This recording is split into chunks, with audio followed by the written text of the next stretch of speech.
Бүгүн өкмөттүн маалыматын угуп атасыздар кышка даярдыгы боюнча.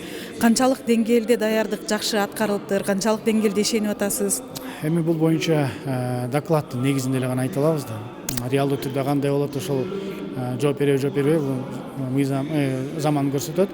Бирок бүгүнкү докладына караганда дефицит электр энергия бар, бирок аны жабыш үчүн Россия тараптан алыныптыр, сүйлөшүлүптүр жана ошондой эле Казакстан аркылуу өтө турганга байланыштуу алар менен дагы бул маселени чечиптир. Буга чейин бут тосуулар болуп аткан да.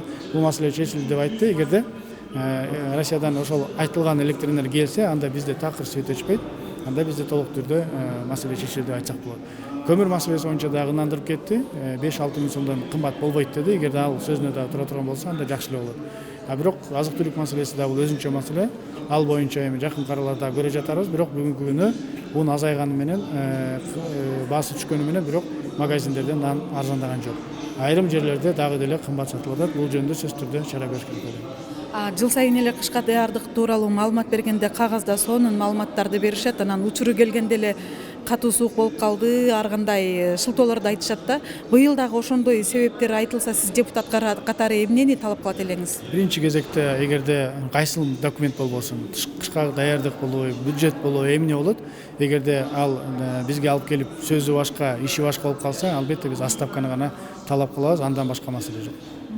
Элди кыйнап, жөнөкөй элди кыйнап, сөз менен алдап же бизди алдаган туура эмес деп ойлойм. Билесиздер, бүгүн биз атайын өкмөттүн төрагасын чакырып, Акыл Өксөнбештин өзүнүн оозунан биз угалы деп суроо жоопту берет даярданып атабыз. Бирок эми айтып атпайбы, свет өчүрүлөр болот деп айтып атат. Эми так кыйыр айтты, свет өчүрүлөр болот. 3 миллиардтай киловатт жетпейт деп атат. Калган эми жаратылыш кудай кандай болушун көрөбүз да. Көмүрлөр билесиздер кымбаттап атат. Эч кандай кепилдик жок.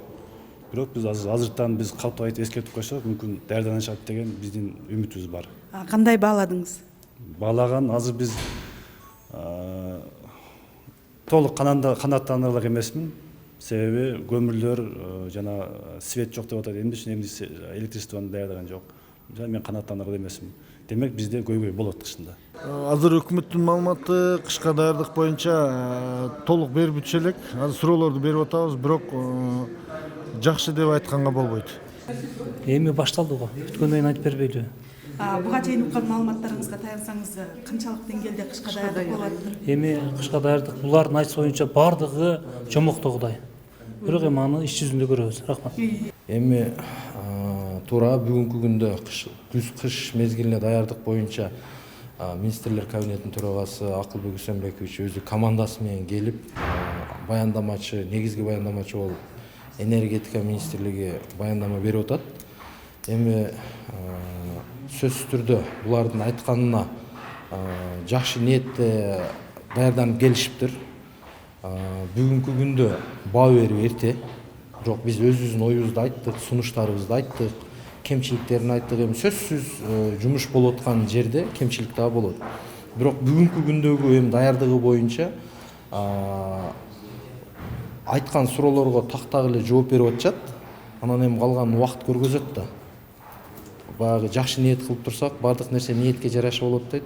Эми бул кыштын суук болушу, жана суунун аз болушу, бул эми Аллахтан келген сыноо. Ошондуктан мен ойлойм, баарыбыз жапатырма бул эми бир эле өкмөткө эле карап отура бербей, биз ошол эле карапайым калк электр энергиясын үнөмдөп, болушунча өздөрү дагы биргеликте жардам бере турган болсок, жалпыбыз мындай кырдаалдан чыгабыз го деп ойлойм. Мен ойлоп атам, бул жерде биз ошол эми азыркы реалияларга карашыбыз керек да. Быйыл суу аз болду чыныгында, аны карап эле анан кийин өкмөт эле ошол күнөөлөй берсек, эмнеге суу аз, электричествону эмнеге өчүрүп атасыңар деп, ал да туура эмес. Ошон үчүн биз азыр эми ошол суунун аздыгына байланыштуу болуп, ошол свет өчөт деп ошондой болушу мүмкүн деп атат. Бирок калган жагы ошол көмүрүн камсыздап коюптур. Ошо кара кече 24 саат иштеп атыптыр суткасына. Бул эми айтайын дегеним ошол мурдагындай баягы кайдыгер эмес, ошол өкмөт аракеттенип атат да. Анан маалымат берилгенде аябай жакшы маалымат берилет, бирок учурунда келип кышта, ызгардуу суукта бир өзгөчө кырдаалдар болуп кеткен учурда быйылкы кышты ушундай суук болоорун билбей калдык эле, анан ар кандай себептерди айтышат да. Быйыл дагы ошондой жүйөлөр айтылса, сиз депутат катары эмнени талап кылат элеңиз? Өзү эми бул форс-мажор деген өзүңүз билесиз да, бул күтүлбөгөн жерден болот экен. Анан мен айтат элем, бул жерден ошол мына Акылбек Үсөнбекович өзү деле Кара Кечеге барып келди, ошол көмүрдүн запастарын бир сере карап, бул жакта тесттерге деле баратат. Азыр мына бул жакта мэриядан дагы 2 мэриядан келиптир, ошол Ош менен Бишкек менен Оштун мэрлери келиптир. Алар деле айтып атат. Эми биз азыр эми ишенип эле атабыз айткан сөздөрүнө. Эми Кудай сактасын, ошол эми кыргыздарда бар го, эң жакшы страховка бул Кудай сактасын дегенчи. Ошо Кудай сактасын деп эле отурабыз биз деле. Болбосун деп. Мен ойлойм, текущий мондай азыркы болуп аткан проблемаларды мен эч кандай көңүлүм жок. Аны кабинет министри өкмөт чечет, аны эч кандай эмеси жок, жок. Бирок бул окшоо нерселерди перспективага пландаштырыш керек да, чтобы кийин ушундай ЧС өзгөчө моундай чрезвычайный ситуациялар ошо окшоо нерселер болбош үчүн алдынан перспективага иштеш керек.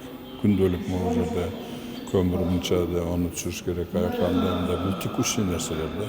Муну текущий нерсени бүт барды жергиликтүү бийликтер, өкмөт бардыгы текущий иштерди жасай берет. Ал перспективага. Кагаз жүзүндө маалымат бергенде аябай жакшы эле маалыматты беришет дагы. Анан быйылкы кыш өзгөчө суук болуп калды, мындай суук болоорун билбей калдык деген шылтоолорду айтышат да, ар кандай учурлар болуп кеткендечи. Эгер быйыл дагы ошондой учурлар катталган болсо, депутат катары сиз эмнени талап кылат элеңиз? Мен биринчиден талап кылат элем, пландоо системасы болуш керек депчи. Перспектив стратегиялык пландоо болуш керек. Жок дегенде 5 жылга стратегиялык кандайдыр пландоо түзүп, ошого жараша анан кийин иштерди кылыш керек. Ошондо биз перспектива жок дегенде 5 жылда эмне болот, эмне кылыш керек экен. Ошол нерселер кыш деген бул мындай кокустан эле келип калган нерсе эмес да, жаңылык эмес да бизге. Жылда кыш келет, жылда жаз келет. Ошого жараша анан иштерди кылыш керек. Ал мындайча айтканда стандарт болуп калыш керек андай иштерчи. Андай иштерди аябай бизде тажрыйба да көп, маалымат да көп. Ошонун негизинде просто программа түзүп эле стандарт кылып койсо болот. Анан ошол убагы келгенде пландаштырып, бир 5 жыл, 10 жылга чейин пландаштырып коюп, убагы келгенде анча-мынча корректировка кылып эле коюш керек да. Ага чейин эгер пландоо болсо, бардыгы алдынан алып 5 жылга мурун даярдык болсо, анда эч кандай могу ошогон өзгөчө ситуациялар пайда болушу мүмкүн эмес да. Ошондуктан мен азыр жанагы стратегиялык Кыргыз Республикасында стратегиялык пландоо жөнүндө мыйзамды инициатива көтөрүп, азыр 2-нчи окууда өттү, буюрса 3-нчи окууда өтө турган болсо, аны президент кол коет деген үмүттөмүн.